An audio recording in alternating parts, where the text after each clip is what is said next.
주옵소서. 예수님의 이름으로 축복하며 기도하옵나이다. 아멘.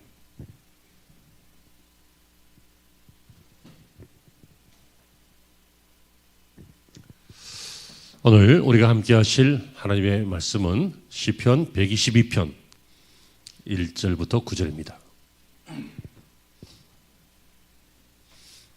시편 122편 1절부터 9절 성경을 보시고 혹은 자막을 보시면서 함께 봉독하시겠습니다. 사람들이 내게 말하기를 여호와의 집에 올라가자 할 때에 내가 기뻐하였도다.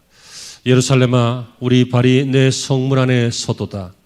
예루살렘아 너는 잘 짜여진 성읍과 같이 건설되었도다. 지파들이 여호와의 이름에 감사하려고 이스라엘의 전례대로 그리로 올라가는도다. 거기에 심판의 보좌를 두셨으니 곧 다윗의 집의 보좌로다. 예루살렘을 위하여 평안을 구하라. 예루살렘을 사랑하는 자는 형통하리로다. 내 성 안에는 평안이 있고 내 궁중에는 형통함이 있을지어다. 내가 내 형제와 친구를 위하여 이제 말하리니 내 가운데에 평안이 있을지어다. 여호와 우리 하나님의 집을 위하여 내가 너를 위하여 복을 구하리로다. 아멘.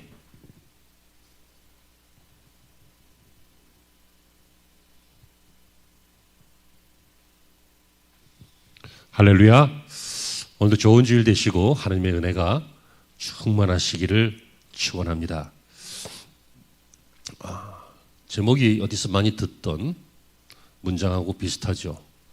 슬기로운 신앙생활. 예전에 어떤 드라마 보면 슬기로운 의사생활, 또 그 이전에는 슬기로운 감방생활, 뭐 그런 드라마가 있었습니다. 슬기로운 신앙생활 참 유익한 것이죠. 이 슬기롭다라고 하는 것을 똑똑한 것, 스마트한 것에만 생각할 수는 없고요.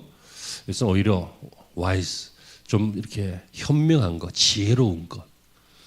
다시 말하면 IQ나 학업이나 이것과는 상관없이 인생을 진지하게 생각해 보거나 하나님의 말씀으로 양육되어 보거나 아니면 고난이나 또는 여러 가지 계단들을 잘 넘어보아서 성숙해져서 지혜가 생긴 것.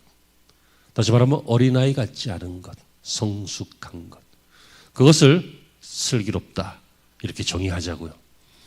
그래서 저와 여러분들이 이 슬기로운 신앙생활, 와이즈 라이프라고 하는 제목으로 몇 시간 동안 말씀을 나눌 텐데 오늘은 교회편입니다. 슬기로운 신앙생활, 교회편. 다음에는 뭐 슬기로운 가정생활도 있겠고 슬기로운 부부생활도 있겠고 뭐 슬기로운 경제생활 이런 것도 있겠고 몇 시간이 진행이 되겠습니다. 자, 교회생활. 여러분 예수 믿고 그냥 교회만 다니고 끝나는 것이 아니라 지혜롭게 신앙생활해서 성숙하게 신앙생활해서 슬기롭게 신앙생활해서 이 신앙생활도 알 건 알고 또 누릴 건 누리고 또 축복을 받을 건 받고 또 내가 할 건 하고 하는 그런 어른스러운 슬기로운 그런 교회 생활이 신앙생활이 되어야 되지 않겠습니까? 그러므로 여러분들의 신앙생활이 그냥 평범하고 남들 하는 처럼 형식적이고 구태의연한 그런 신앙생활이 아니라 정말 슬기로운 신앙생활이 되어서 하나님의 은혜와 복을 오늘 다윗처럼 고백하시기를 주의 이름으로 축원합니다. 예전에 어떤 분이요, 몇십 년 전이죠, 우리나라가 그렇게 잘 살던 때는 아닐 때, 막 개발도상국에서 막 이제 시작할 때, 그때 시골에는 일거리가 없고 먹을거리가 부족해서 도시로 사람들이 많이 몰렸습니다. 그 중에 집안을 먹여 살리기 위해서 도시에 와서 돈을 벌어야 하는 분들, 이런 분들이 와서 공장 이런 데 많이 가고 그랬는데 여성분들은 또 취업할 때가 또 더 많지 않았죠. 그래서 공장 이런 데 많이 가셨는데 당시에는요, 집에서 일하시는, 그래서 그 집에서 방을 하나 주면 거기서 먹고 자면서 같이 집안일하고 뭐 음식 준비하고 빨래하고 청소하고 이 집안일 다 돌아보고 심지어 뭐 애들도 데리러 갔다 데리러 오기도 하고 하는 그런 집안의 집사죠, 집사. 집안의 집사 역할을 하는 분이 있었습니다. 근데 예전에는 집사라고 안 부르고 뭐 가정부, 파출부 뭐 이렇게 불렀던 것 같습니다. 그런 일을 참 많이 하셨습니다. 어느 날 어떤 분이요, 시골에서 신앙생활 잘 하시던 분인데 살기 어려우니까 도시로 서울로 올라왔어요. 그래서 이렇게 안내를 받아서 어느 한 집에 그렇게 취직을 했어요. 그래서 이제 일을 하는데 문제가 생겼네. 주인집이 교회를 안 나가는 집이야. 그러니까 주인집이 일요일 날 아침을 먹어, 점심도 먹어. 그러니까 교회를 못 가잖아, 자기가. 그래서 문제가 생긴 거예요. 그렇다고 교회 가서 예배 드리고 오면 점심도 늦어지고 그러니까 싫어하고 안 된다 그러고 허락을 안 해주고. 그래서 어떻게 생각하다가 주일날 아침 드리고 점심 차리기 전에 잠깐 장을 본다고, 잠깐 필요한 거 사가지고 금방 온다고 하고는 나와서 그 지역에 있는 교회 그 앞에 가서 시간 없으니까 못 들어가고 교회 문만 이렇게 만지면서 그 근심 어린 표정으로 잠깐 묵상기도 하는 것처럼 그렇게 있다가 그리고 또 가서 이제 장 봐가지고 와서 점심 차려주고 그랬어요. 그런데 이렇게 자주 교회 앞에 와서 이렇게 머물다가 만지고 가고 머물다가 만지고 가고 하니까 그 교회 장로님이 그거를 몇 번을 본 거예요.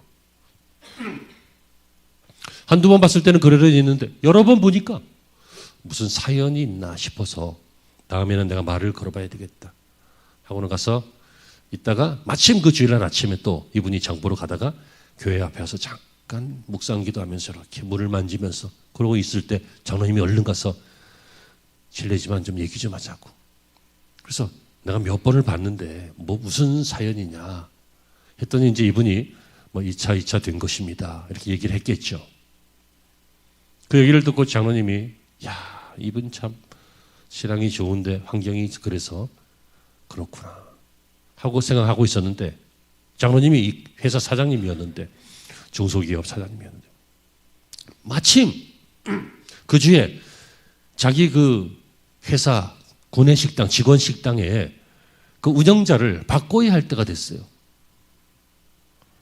원래 그런 거 하면은 뭐 이렇게 권리금도 받고 뭐 이렇게 해서 이 사람이 팔아서 또 남기니까 뭐 이렇게 해서 주기도 하고 뭐 그러잖아요. 지입도 하고 어떤 거는 직영으로 하기도 하고 아무튼 뭐 그런 건데 장로님의 마음에 이분이 자꾸 생각나는 거예요. 교회 와서 기도하고 묵상하고 갔던 그분 있잖아요. 문 앞에만 왔던 사람. 그래서 다음번에 이분을 만났을 때 장로님이 제안을 했어요. 저게 제가 부탁드릴 게 있는데 좀 들어보시라고. 뭔데요? 우리 회사 식당 관리자가 음식도 하고 관리도 하고 하는 관리자가 총관리자가 필요한데 당신이 했으면 좋겠다. 남의 얘기라고 감흥도 없지. 당신이 했으면 좋겠다. 내가 당신한테 뭐 권리금 받거나 뭐 그런 거 안 하고 그냥 책임져로 쓸 테니까. 그러면 우리 회사 식당은 주중에만 하고 주일날 교회 올 수 있으니까. 그럼 좋겠다. 그래서 이분이 그걸 맡게 됐어요. 어떤 사람의 인생 중에 그냥 이런 일이 있었다 이 얘기를 하려고 하는 게 아니에요. 여러분 여기서도 못 깨달으면 대단히 난감합니다. 하나님의 전을 교회를 생각만 해도 하나님의 교회를 이렇게 애타게 간절히 바라기만 해도 하나님이 복을 주시더라는 거예요. 아멘이 되시길 바랍니다. 여러분 하나님을 사랑하는 사람들이잖아요. 성도들은. 하나님이 우리를 구원하셨어요. 하나님의 자녀가 되었어요. 그래서 우리는 하나님을 사랑해요. 그런데 눈에 보이지 않는 하나님을 어떻게 사랑합니까? 그것은 하나님의 집인 교회를 사랑하는 것으로 하나님을 사랑하는 것을 알 수 있습니다. 여러분 예수님께서 죽으시고 부활하시고 승천하신 다음에 이 땅에 성령님을 보내시고 세우신 유일한 기관, 예수님이 나라를 세우지 않으셨어요.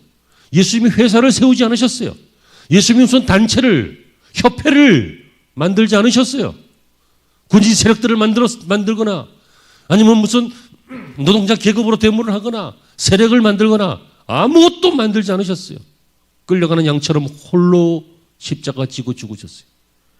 그런데 그 예수님이 부활 승천하시고 약속된 보혜사를 통해서 만드신 딱 하나가 뭐예요? 교회예요. 교회예요. 그러므로 여러분, 이 교회는 하나님을 만나는 곳이요, 성령의 은혜의 장소요, 우리 예수님의 십자가와 구원의 텃밭이요, 믿는 성도들에게는 축복의 통로요, 우리 생명의 영역이요, 우리 인생의 밭이요. 아멘이십니까? 이 교회는 성도에게는 모든 것이고, 교회는 예수님이 우리에게 주신 유일한 것이고, 교회는 성령의 역사와 구원의 통로가 되는 유일한 곳이 바로 교회인 것입니다. 그래서 오늘 본문으로 돌아가 보면요, 이 시편 120편부터 134편까지가 성전으로 올라가면서 부르는 노래인데, 고라 자손들이 주로 부르는데요, 하나님을 예배하는, 찬송하는 그런 사람들이에요. 그런데 이들은 다윗의 글을 가지고, 다윗의 그 시를 가져다가 찬양으로 만들어서 올리는 거거든요. 이 글은 다윗의 글입니다. 그래서 오늘 본문으로 돌아가 보면 다윗이 바로 이 성전에 대한 사랑, 이 성전이 얼마나 은혜가 되는 곳인지, 그래서 이 성전에 거하는 사람은 형통하리로다, 복을 주리로다, 평안이 있을지로다, 우리가 그리로 올라가서 예루살렘을 사랑하는 자에게는 형통이 있다, 내가 너를 위하여 복을 구한다, 이런 말을 연발 쏟아내면서 뭐라고 하고 있습니까? 성전을 사랑하는 자는 하나님을 사랑하는 것이고, 성전을 사랑하는 자는 평안이 있고, 성전을 사랑하는 자는 형통이 있고, 성전을 사랑하는 사람들은 서로 복을 빌어서 복이 있게 된다 라고 다윗이 고백하고 있는 것입니다. 여러분, 이것은 논리가 아닙니다. 이것은 주장이 아닙니다. 이것은 다윗의 신앙 고백이요, 다윗의 경험입니다. 성전이 어디입니까? 하나님이 계시는 곳입니다. 다윗은 어떤 은혜를 받았습니까? 하나님의 은혜를 받았습니다. 다윗은 사울 다음에 왕이 될 때요, 선지자가 와서 왕감을 찾으려고 할 때도 다윗 신경도 안 썼죠. 다윗은 당시에 그 사울이라고 하는 슈퍼스타가 있었습니다. 사울왕.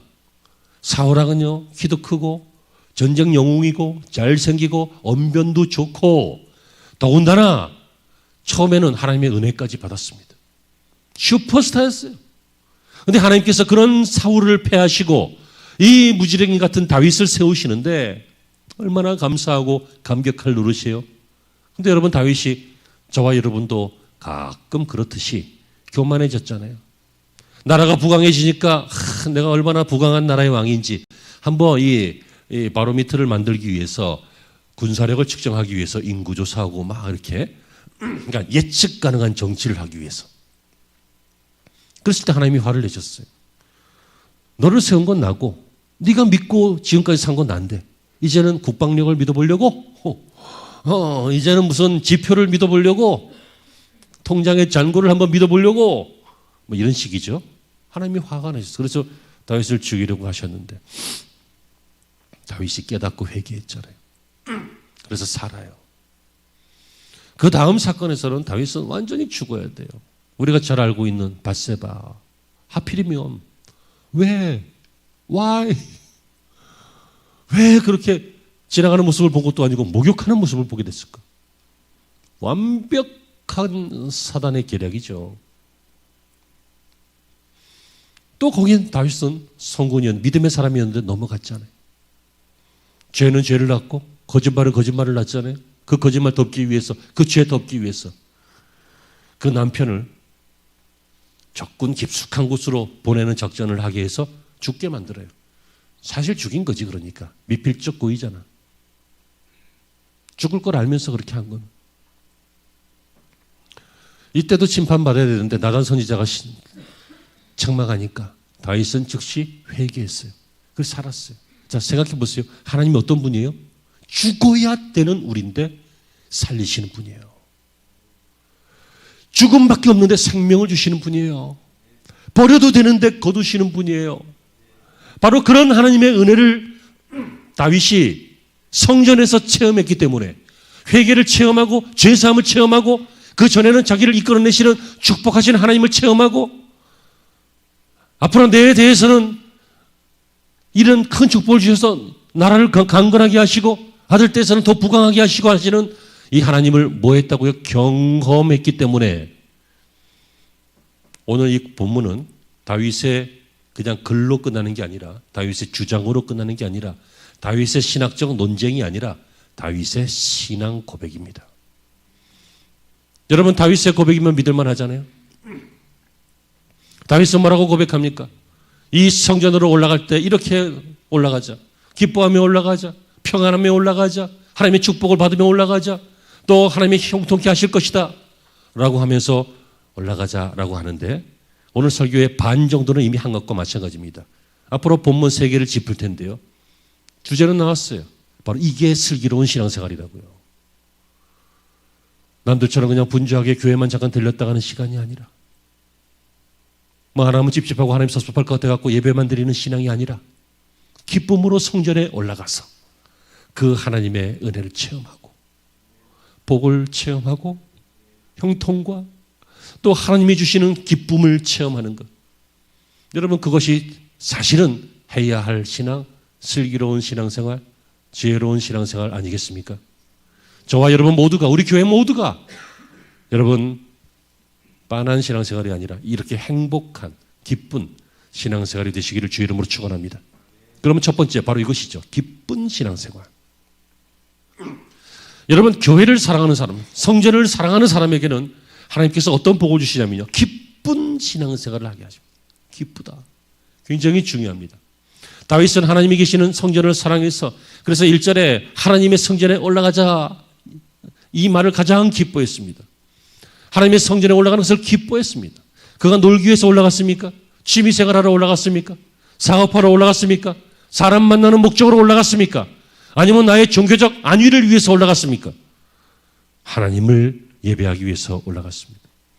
그랬더니 여러분 이렇게 교회를 사랑하고 하나님을 사랑하는 마음, 하나님 사랑이 교회 사랑이에요. 교회 사랑이 하나님 사랑이고 동시에 똑같은 거예요. 이 마음으로 갔더니 다윗에게는 하나님이 큰 기쁨을 주셨습니다. 여기서 이 기쁨에 대해서 우리가 좀 생각해 봐야 되는데요. 여러분 재미와 즐거움과 기쁨은 단계가 다르고 의미가 다릅니다. 재미는 아주 지극히 주관적인 것이고 개인적인 것이고요. 즐거움은 찰나적인 것이고 영원치 않은 것이지만 기쁨은 하나님이 주시는 기쁨은 세상이 주는 것과 같지 않고 아무도 빼앗을 수 없는 구원의 기쁨, 나와 함께 하심의 기쁨, 그리고 벅차오르는 삶의 의지와 의욕에 대한 기쁨, 이런 기쁨으로 달라요. 여러분 재미 좋은 거죠. 좋은 거예요. 뭐 재미있게 살아야지 뭐. 근데 여러분 어떤 거는 나는 재밌지만 저 사람은 재미없어요. 그죠? 사람마다 취향이 달라요. 스타일이 달라요. 그래서 어떤 사람은 막 고기 잡는 거 재밌어요. 나는 고기 잡는 거 재미없어요. 어떤 사람은 산에 가는 거 막 재밌어요. 나는 산에 가는 거 재미없어요. 어떤 사람은 막 바둑 두는 거 재밌어요. 나는 바둑 두는 거 별로 재미없어요. 그럼 목사님은 뭐가 재밌는데요? 나중에 얘기해 줄게요. 이 재미는 나쁜 건 아니에요. 하지만 개인적이고 또 취향적인 것이고 다 다른 것이에요. 또 애때 재밌는 게 어른이 되어서 재밌으면 안 돼요. 또 다르잖아요. 그리고 나만 재밌는 거 문제돼요. 나만 재밌는 게 뭡니까? 괴롭히는 거죠. 괴롭히는 거잖아요. 나만 재밌는 건 뭐예요? 큰 이익을 얻는 거죠. 지나치게 큰 이익. 지나치게. 공평하지 않은 큰 이익. 재밌잖아. 좋잖아요. 하지만 저 사람은 힘들잖아. 여기서 조금 발전하면 이제 즐거움이라고 하는 게 있습니다. 이런 즐거움은 좀 약간 고상한 재미를 말합니다. 뭐 영화를 본다든지 책을 읽을 때 즐거울 수 있죠. 봉사하실 때도 즐거울 수 있어요. 또 가치 있는 일을 할 때 즐거울 수 있고 어떤 사람은 별로 가치 없는 일을 하는데 먹는 게 즐거운 게 사람이 있어요. 어떤 사람은 먹는 게 인생의 전부. 인생 뭐이냐? 먹는 게 남는 거다. 여러분 먹어도 남지 않아요. 화장실로 가요. 죄송합니다. 잠시 후에 식사하실 계획이실 텐데. 인생이 남기는 게 뭐 있어요? 생각해 보세요. 없어요. 여러분들이 그렇게 사랑하는 가족도요. 여러분들이 죽으면 3일 안에 여러분 태워버려요. 죄송합니다. 거듭 죄송합니다. 남는 거 없어요. 뭐 남는 게 뭐 있냐? 뭐 밥 먹는 게 남는 거지. 아니에요.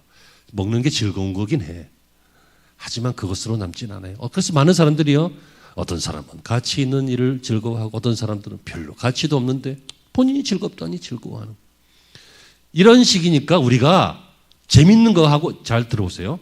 재밌는 거 하고 즐거운 거 하고 기쁜 거 하고 헷갈려요. 여러분, 기쁨, 이 joyful한 거, 이 기쁨은요, 조금은 종교적인 것이고 조금은 형이상학적인 것이고 조금은 철학적인 것이에요. 이 기쁨, 가난하지만 기쁨, 병약하지만 기쁨. 여러분, 병약한데 즐거울 수 있어요? 병약한데 재밌을 수 있느냐고요? 사업이 망했는데 재밌거나 즐거우면 정신 나간 사람이지. 하지만 그럼에도 불구하고 그 안에 기쁨이 있을 수 있단 말이에요. 사람이 고난을 당해도 여호와를 의지하면서 기뻐하는 사람이 얼마나 많아요. 이 사람들이 미친 사람 아니잖아요. 철학적인 사람이고 형이상학적이고 신앙적인 사람이지. 기쁨이 있어요. 여기서 말할 때 교회를 사랑하는 사람에게 하나님께서 신앙생활에 기쁨을 주신다는 거예요. 재미가 아니라. 재미 쫓다가 재미없으니까 교회 나가잖아요. 교회에서 조금 고상한 재미, 즐거움을 추구했는데, 행복을 추구했는데 행복이 없고 고통이 많으면 또 나갈 수도 있잖아요. 하지만 기쁨은 공동체의 기쁨, 구원의 기쁨, 영적 기쁨, 하나님이 주시는 기쁨, 이 기쁨이 있어서 우리의 선조들이 피를 흘리며 교회를 지켰고, 피를 흘리며 하나님을 부인하지 않고 신앙을 지켰고, 피를 흘리며 자신의 삶을 투자하면서 교회를 세워나갔고, 헌신했고, 시간을 들였고, 재물을 들였고, 기도에 무릎을 들였고, 자신의 삶을 드렸던 이유는 그게 재밌어서가 아니라, 그게 즐거워서가 아니라 기뻤기 때문이에요. 사람은 기뻐하려고 살아야 돼요. 이 기뻐하는 것, 이게 감동이에요. 여러분, 코미디 프로그램이나 개그 프로그램을 보면서 막 웃는 거는 기쁜 게 아니라 그거는 재밌는 거예요. 그렇죠? 맞죠? 재밌는 거라고요. 집사님한테 좋은 일이 있어서 내가 막 그건 재밌는 게 아니라 즐거운 거지, 그치? 이해되시죠? 사랑하는 성도 여러분, 저는 여러분들의 신앙생활이 기쁜 신앙생활, 슬기로운 신앙생활이 되길 바랍니다. 어떻게 하면 된다고요? 교회를 사랑하는 자에게 하나님이 기쁨을 주십니다. 왜냐하면 하나님께서 억지로 일을 안 시키시기 때문에. 억지로 일을 안 시키세요. 여러분, 우리가 그런 경험이 있잖아요. 헌신을 해도 즐거운 거, 애쓰고 피곤한데도 기쁜 거, 이런 경험들이 없으십니까? 첫사랑 같은 경험, 그 경험이 여러분들의 평생이 되기를 바라고 자주 우리의 삶에 나타나기를 바랍니다. 즐거우니까, 기쁘니까. 여러분, 이 신앙생활은 누구도 못 말리고, 그리고 이 신앙생활은 자원하는 신앙생활이 되고, 이 신앙생활은 억지로 하는 것이 아니라, 누가 시키는 것이 아니라 행복하게 신앙생활을 하는 것이 어떻게 가능해요? 교회를 사랑함으로 가능한 것입니다. 그러니까 문제는 나예요. 내가 안 즐거우니까 다른 사람들과의 관계에서도 안 즐겁고, 맡은 사명도 안 즐겁고, 그죠? 예배도 안 즐겁고, 기쁨이 없고, 내가 기쁨이 없어서 그래요. 여러분, 사람이 사랑에 눈이 멀면요, 곰보도 예뻐 보인다 그러잖아요. 하지만 여러분, 그 사람을 사랑하지 않는 다른 사람이 보면 그 사람은 좀 추할 수도 있어요. 하지만 내 눈에 예뻐 보이는 거예요. 왜 그래요? 사랑하기 때문이잖아요. 우리가 하나님의 교회를 사랑하면 하나님의 교회 안에 불편한 거 있어요? 나하고 스타일 안 맞는 사람도 있어요? 나하고 좀 스타일이 다른 어떤 요소들 충분히 있어요. 하지만 교회를 사랑하면 그것이 뭐 저래, 이게 아니라 내가 함께 할 일이 되고, 내가 품어야 할 사람이 되고, 내가 섬겨야 할 교회가 되는 것입니다. 깨달아지시는 은혜가 오늘 아침에 충만하시기를 축원합니다. 두 번째로, 이렇게 교회를 사랑하는 사람은 어떤 특징이 있는데요. 무엇이냐면 교회의 평안을 구합니다. 여러분, 슬기로운 신앙생활은 교회가 평안하기를 구하는 겁니다. 왜냐하면 교회가 평안해야 여러분들도 평안하고, 교회가 평안해야 여러분들에게 은혜와 복이 있기 때문입니다. 여러분, 교회를 사랑하는 사람은 교회의 평안을 위해서 구합니다. 평안한 교회는 성장합니다. 사도행전 9장 31절을 보시면 온 유대와 갈릴리와 사마리아 교회가 평안하여 든든히 서가고 어떻게 해서 든든히 서게 됐다고요? 평안해서. 교회가 평안하다. 그러므로 여러분 이 교회의 평안, 다시 말하면 교회가 뭐 시험에 들거나 뭐 쓰잘데기 없는 인간적인 것에 너무 힘을 많이 소모하거나 아니면 너무 교회가 세속적으로 흘러가거나 이런 일이 교회가 또는 시험 때문에 막 시끄럽거나 뭐 사람끼리 분쟁이 있거나 그러지 않고 오직 은혜 안에서 든든히 서가는 평안한 교회가 되기를 구하는 것이 하나님의 교회를 사랑하는 사람이 구하는 거예요. 교회를 위해 기도는 안 해봤으면서 교회에 대한 평가와 판단은 많고 이런 얘기하면 굉장히 섭섭할 텐데 내가 한 얘기 아니니까 내가 아는 어떤 목사님이 하는 얘기입니다. 맨날 헌금은 1,000원 하면서 바라는 건 되게 많대. 천주교가 왜 천주교인지 아세요? 1,000원만 하면서 주여 주여 하고 바라는 게 많다고 천주교래. 죄송해요. 내 얘기 아니니까 뭐 다른 분이 한 얘기 나 듣고 전해주는 거예요. 그게 중요한 게 아니라 1,000원을 하든 2,000원 하든 그게 중요한 게 아니에요. 사랑해서 했냐는 거지. 사랑했으면 그렇게 안 하죠. 여러분 제가 집사님을 사랑하는데 예를 들어서 집사님을 사랑하는 마음보다 섭섭한 마음이 더 크면요. 뭐가 더 도드라지게 드러나요? 섭섭한 게 더 큰. 그래서 뭐 잘못했어. 뭐가 좀 일을 매끄럽지 않아. 그러면 섭섭한 마음이 크면 이 매끄럽지 않은 상황을 보면서 왜 그렇게 했어? 이렇게 돼. 근데 사랑하는 마음이 크면 그럴 수도 있지. 이렇게 돼. 이 사람은 상태가 똑같아. 이 사람의 상태는 똑같은데 반응이 달라지는 것은 나 때문에 반응이 달라지는 거 아니에요. 내가 사랑이 크면, 사랑이 많으면 다르게 반응하고 다르게 표현하고 그렇죠? 여러분 세상에 문제없는 교회는 없어요. 사람마다 배운 게 다르죠. 출신도 다르죠. 지역도 다르죠. 성격도 다르죠. 스타일도 다르죠. 감력이 장로교 뭐 이런 교회 교풍도 좀 다르죠. 달라요. 어떻게 이 안에서 문제가 없을 수 있어요? 그런데 별로 문제 없잖아요. 이 기적이지 이게. 하나님의 은혜죠. 그런데 이 안에서도 섭섭한 마음이 들어가지고 이 안에서도 뭔가 어쩌고 저쩌고 하는 비판적인 마음이 들어서 이 안에서도 뭐 목사가 물론 못하는 게 있죠. 하고 싶어도 못하는 것들도 있어 지금. 아무튼 뭐 여러 가지 부족한 거 있죠. 근데 그게 부족한 게 보일 때 여러분 교회를 사랑하는 마음으로 그걸 보고 있는 거예요? 아니면 내가 보고 있는 거예요? 저는 저와 여러분 모두가 그리고 우리 교회 성도들 모두가 교회의 평안을 구하는 인생이 되었으면 좋겠습니다. 왜 그래요? 그게 슬기로운 신앙생활이고 그것이 교회를 사랑하는 마음이에요. 보이지 않는 하나님을 교회를 통해서 살아가는 방법이에요. 하나님을 사랑한다. 그러면서 교회를 안 사랑해요?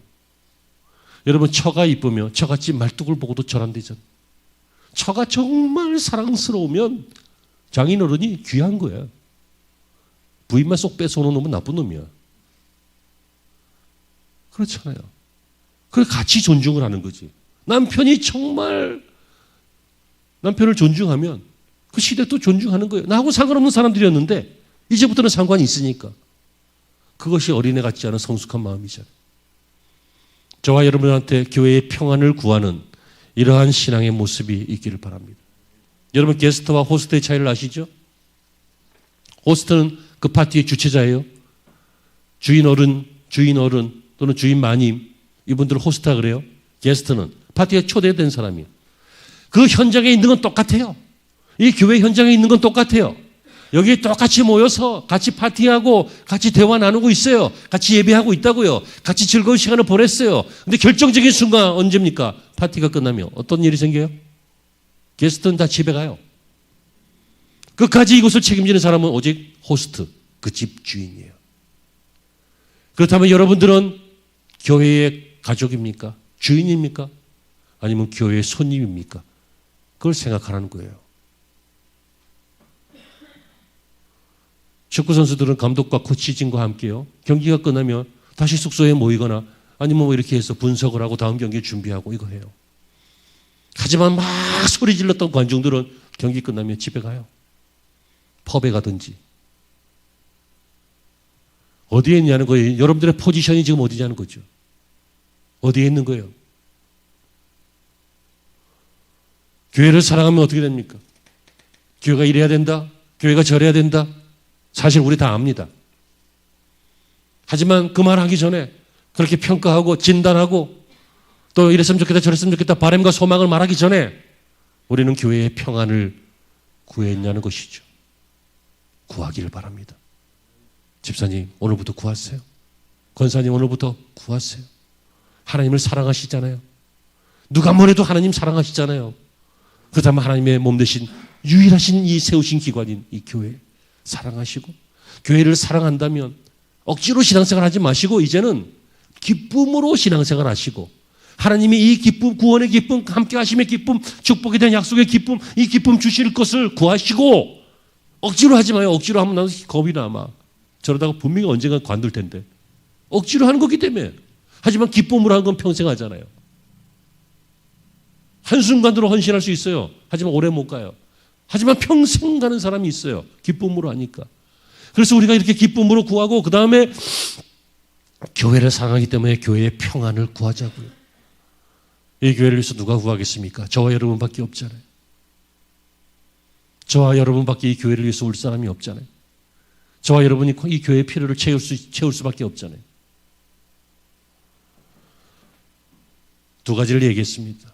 교회를 사랑하는 것이 하나님을 사랑하는 것인데 교회를 사랑하는 것이 지혜로운 그리고 마땅한 슬기로운 신앙생활인데 교회를 사랑하면 기쁨이 넘치고 또 그 사람은 교회의 평안을 구하는 손님이 아닌 주인이 된다라고 말씀을 드렸죠.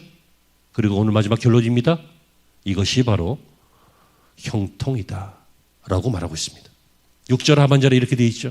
예루살렘을 사랑하는 자는 형통하리로다. 형통이 무엇입니까? 우리가 원하는 거, 원하는 바대로 잘 되는 것. 그건 형통이 아니고 하나님과 우리와 우리의 이웃들이 원하는 것이 되는 것. 그게 형통이에요. 내가 원하는 대로 되는 것, 그건 뭐예요? 내 바람이고 때로 잘못됐을 때는 욕심이고. 우리 아이가 서울대학교 들어가야 할 이유가 뭐예요?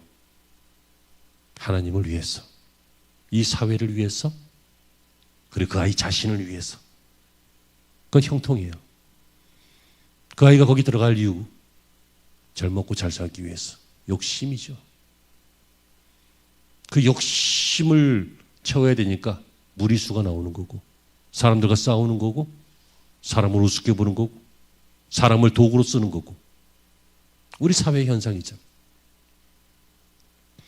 그런데 여러분 하나님을 사랑하면 그래서 교회를 사랑하면 성전을 다윗같이 사모하면 하나님께서 어떻게 하신다고요? 형통케 하신다고요. 더 쉽게 얘기할게요. 그냥 영육이 복을 받는다고요. 사랑하는 자여 내 영혼이 잘된 같이 내가 범사가 잘되고 영혼이 잘되고 범사가 잘되고 뿐만 아니라 한 번 잘되는 것이 아니라 오래 잘되는 강건하기를 내가 원하노라. 강건한 인생이 돼요. 여러분 하나님께서 여러분들이 잘 되기를 정말 원하십니다. 물론 어린아이가 대통령 할 수 없잖아요. 그건 잘 되는 거 아니죠. 미친 나라가 되는 거지. 여러분 어린아이가 가장이 되어서는 안 되잖아요. 어린아이가 그 집의 경제를 책임져서도 안 되잖아요. 어린아이가 그 집의 중요한 문제를 결정해서도 안 되잖아요. 그러니까 우리가 어린아이 때는 하나님이 그런 일을 주시지 않아요. 그래서 그거 안 됐다고 복을 못 받았다 이렇게 할 필요는 없어요. 무슨 말이냐면 이렇게 교회를 사랑하고 교회를 위해서 구하다 보면 어린아이가 아니라 슬기로운 신앙생활 성숙해진다는 얘기예요. 어른이 된다는 얘기예요. 어른스러워진다. 성장한다. 성숙한다. 경건해진다. 그러면 어떻게 돼요? 형통하게 되는 거지. 하나님이 사용하시잖아요. 사랑하는 성도 여러분, 하나님의 집, 교회를 왜 사랑해야 되는지 이제 우리가 아셨죠? 형통한다는 하나님의 이 약속, 우리는 듣기에 참 좋아서 너무 바래시죠. 하지만 전제를 말씀드렸어요. 성숙해야 된다고요. 성장해야 돼. 그릇을 준비해야 돼요. 큰 그릇, 혹은 깨끗한 그릇, 쓰실 만한 그릇, 이것을 준비해야 하나님께서 우리를 사용하셔서 형통케 하시는 줄로 믿습니다. 아무것도 한 것이 없는데 형통하려고 하면 벼락 맞을 확률보다 적어요. 아무것도 한 것이 없는데 하나님은요, 우리가 절대로 우리 힘으로 얻을 수 없는 것, 예를 들어 구원, 생명, 기적 이런 거, 우리 힘으로 안 되는 거, 이거는 그냥 주셔요. 명심하십시오. 그러나 그 외의 것들은 심은 대로 거두게 하세요. 우리가 무엇을 심든지 심은 대로, 성령을 위해서 성령으로, 육체를 위해서 심은 자는 육체로, 심은 대로 거두리는 거예요. 하지만 영적인 것은 30배, 60배, 100배로 심은 대로 거두세요. 그래서 하나님은 어떤 하나님이시냐면 그렇기 때문에 갚아주시는 하나님이세요. 갚아주신다라고 하는 것은 내가 무엇인가를 한 게 있어서 거기에 대한 반응으로, 칭찬으로 돌려주시는 걸 말하잖아요. 물론 더 크게 주시지 늘. 주님은 보리떡 몇 개, 물고기 몇 개 가지고 5,000명의 것을 주셨잖아요. 그러므로 여러분, 형통은 우리가 우리의 그릇을 준비하고 우리가 우리의 인격과 신앙을 성숙시키면, 다시 말하면 나만 살아가는 인생이 아니라 내 코가 석자이고 내 발등에 떨어진 불이 뜨겁고 그렇게 분주한 인생이 아니라 하나님의 교회를 사랑하고 예수님이 피로 값주신 이 귀한 교회 공동체, 우리들이 교회잖아요. 우리 공동체를 기억하고 기도하고 사랑하고 이 교회를 위해서 우리의 선조들처럼 우리도 무릎을 드리고 인생을 드리고 시간을 드리고 재물을 드리고 모든 피라도 드림으로써 내가 하나님을 사랑합니다라고 하는 증거를 교회를 사랑함으로 하나님 앞에 보여드려서 억지로가 아니라 이 기쁨 때문에 보여드려서, 억지로가 아니라 교회를 걱정하고 염려하기 때문에 늘 교회의 평안을 구하면서 보여드려서 이러한 삶이 1년, 2년, 3년 이렇게 쌓이다 보니 내 삶이 성숙해져서 세 번째 결론, 형통하게 되는 인생. 형통이 뭐라고요? 나만 잘 되는 것이 아니라 하나님도, 하나님의 사람들도, 나도 다 행복한 것. 그런 인생이 된다는 것입니다. 여러분, 오늘 이 약속의 말씀이 여러분의 귀에 들리시기를 바라고 여러분의 마음에 꽂히시기를 바랍니다. 그래서 여러분의 인생은 교회 다니는 성도가 아니라 교회를 세워나가는 성도, 벽돌이 되고 창문이 되고 기둥이 되는 성도, 교회를 사랑하다가 하나님을 사랑이 꼽히는 성도, 교회를 생각하다가 내 인생이 교회와 함께 세움을 받고 교회와 함께 의뢰를 받고 교회와 함께 사역에 사용되어지는 그런 종류의 인생이 되기를 바랍니다. 오늘 이 다윗의 고백, 시편 122편에 성전에 올라가면서 행복하다, 기쁨이 넘치다, 하나님이 형통하게 하시리라, 내게 복을 주시리라 라고 했던 이 다윗의 이 오늘의 이 고백, 이 고백이 이제부터 저와 여러분의 고백이 되기를 바라고 우리 교회 안에 넘쳐나는 고백이 되시기를 주의 이름으로 축원합니다. 기도하시죠. 하나님, 주의 집에 거하는 자가 복이 있나이다 라고 하였습니다. 주의 성전의 아름다움으로 만족하리이다 라고 하였습니다. 예루살렘을 통하여 복을 받을지라 주님 약속하셨습니다. 여호와의 집에 올라가자 할 때에 내가 기뻐하였도다 라고 다윗이 고백한 것처럼 우리의 신앙생활이 지혜로운 신앙생활, 슬기로운 신앙생활이 되어서 억지로가 아니라 마지못해서가 아니라 꾸역꾸역하는 신앙생활이 아니라 기쁜 신앙생활, 하나님의 전을 사모하는 신앙생활 되게 하여 주시옵소서. 예수님의 이름으로 기도하옵나이다.